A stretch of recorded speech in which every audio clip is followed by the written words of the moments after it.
22ኛው ዓለም አቀፍ የኢትዮጵያ ጥናት ጉባኤ በሐዋሳ ዩኒቨርሲቲ መካሄድ ጀምሯል። ጉባኤው ከ60 ዓመታት በፊት የኢትዮጵያን ባህል ታሪክና ቋንቋ ለማጥናት ባቀዱ የውጭ ሀገር ዜጎች አዘጋጅነት ለመጀመሪያ ጊዜ በ1959 ዓ.ም በሮም ከተማ መካሄዱ ይታወቃል። በ22ኛው ዓለም አቀፍ የኢትዮጵያ ጥናት ጉባኤ በመላው ዓለም ከሚገኙ ዩኒቨርሲቲዎች የተውጣጡ ተመራማሪዎችና ከፍተኛ የፌዴራልና የሲዳማ ክልል የመንግስት የሥራ ኃላፊዎች ታድመውበታል። በመድረኩ በመገኘት የጉባኤውን መጀመሪያ ያበሰሩት የኢፌዴሪ ትምህርት ሚኒስቴር ሚኒስትር ፕሮፌሰር ብርሃኑ ነጋ የጉባኤው መካሄድ ለኢትዮጵያ የሚኖረውን አስፈላጊነት በማንሳት ጉባኤው በየዓመቱ መካሄድ እንዳለበት ጠቅሰዋል። ትልቅ ኮንፈረንስ ነው። በዓለም አቀፍ ደረጃ እውቅና ያለው ኮንፈረንስ ነው። በጣም ብዙ የውጭ ሀገር ምሁራን በኢትዮጵያ ላይ የሚሰሩ ምሁራን የሚሳተፉበት ነው።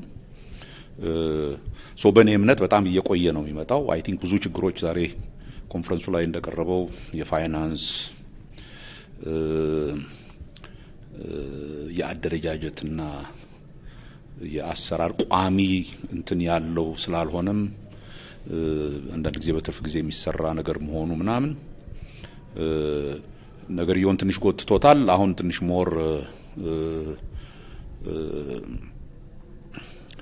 ኮንሺየስ ሆነን ሞር ኢንቴንሽናል ሆነን በቶሎ እንዲደረግ ነው እያሰብን ያለ ነው። ፕሮፌሰሩ አክለውም በጉባኤው የሚቀርቡ ጥናቶች ለኢትዮጵያ የሚኖራቸው ጠቀሜታ የጎላ በመሆኑ ጉባኤው በየዓመቱ እንዲዘጋጅ የትምህርት ሚኒስቴር የበኩሉን ድርሻ ለመወጣት ዝግጁ መሆኑን ተናግረዋል።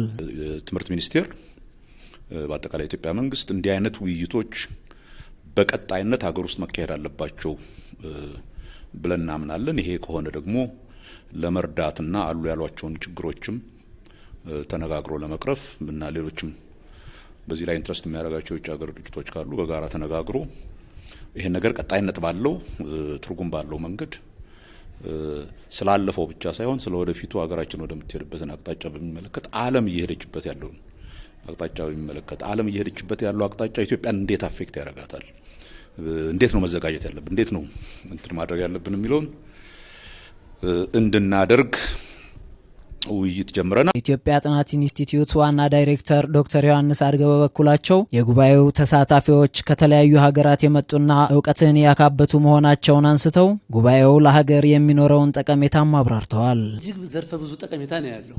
በቅድሚያ እንዲሁ በቀላሉ ብናየው ለሀገር ገጽታ ግንባታ ይህንን ዓለም አቀፍ ጉባኤ ለሚያከናውን ከተማና ሆስት ለሚያደርገው ዩኒቨርሲቲ የገጽታ ግንባታ በጣም በእጅጉ ያገለግላል። እነዚህ ፕሮፌሰሮች ከተለያዩ ዓለም አቀፍ ሀገሮች የመጡ ናቸው። ከአሜሪካ፣ ከካናዳ፣ ከአውሮፓ፣ ከሚድል ኢስት ወይም ከመካከለኛው ምስራቅ እና ከሩቅ ምስራቅ ከጃፓንና ቻይና ሳይቀር ወደዚህ ሀገር የመጡ እውቅ የሆኑ ፕሮፌሰሮች በታሪክ፣ በስነሰብ ወይም ሶሻል አንትሮፖሎጂ፣ በስነ ልሳን ወይም ሊንግዊስቲክስ፣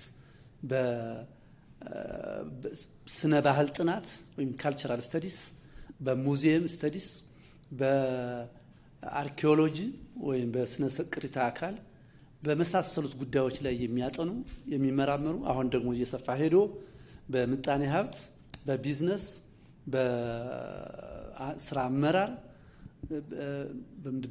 በሂሳባዊ ጉዳዮች ወይም በዚህ በሂሳብ አያያዝ ስርዓቶች እና በልማት ጥናቶች ወይም ዴቨሎፕመንታል ስተዲስ በሚባሉት ውስጥ በፖለቲካል ሳይንስ፣ በህግ በመሳሰሉት የማህበራዊ ሳይንስና ከፊል የተፈጥሮ ሳይንስ ትምህርቶች ላይ የሚያተኩሩ ጥናቶች የሚቀርቡበት ነው። የሐዋሳ ዩኒቨርሲቲ ፕሬዝዳንት ዶክተር ችሮታው አየለ እንዳሉት በጉባኤው የሚቀርቡ ጥናቶች የኢትዮጵያን ባህላዊም ሆነ ኢኮኖሚያዊ ጉዳዮች የሚዳስሱ መሆናቸውን ጠቅሰው ጥናቶቹ ሲጠናቀቁ ለሀገራችን የፖሊሲ ግብዓት በመሆን ሊያገለግሉ እንደሚችሉ ተናግረዋል። ዶክተር ችሮታው አክለውም ዩኒቨርሲቲው ከተባባሪ አካላት ጋር ጉባኤውን ማዘጋጀቱ የሚኖረውን የጎላ ጠቀሜታም አብራርተዋል። ከዩኒቨርሲቲው ጋር ሰፊ የምርምርና ተዛማጅ የሆኑ ግንኙነቶችን ለመፍጠር እንዲሁም ሐዋሳ ዩኒቨርሲቲን ክልሉንና ሐዋሳ ከተማን ጭምር በስፋት ለማስተዋወቅ ተጨማሪ ጥናቶች፣ ምርምሮች ወደ ሀገራችን ወደ ዩኒቨርሲቲያችንም እንዲመጡና ሰፊ የጋራ ስራ ግንኙነቶችን ለመፍጠር እድል የሚፈጥር ነው። ዓለም አቀፉ የኢትዮጵያ ጥናት ጉባኤ ከመስከረም 19 እስከ 24 በሐዋሳ ዩኒቨርሲቲ አፍሪካ ህብረት አዳራሽ የሚካሄድ ይሆናል።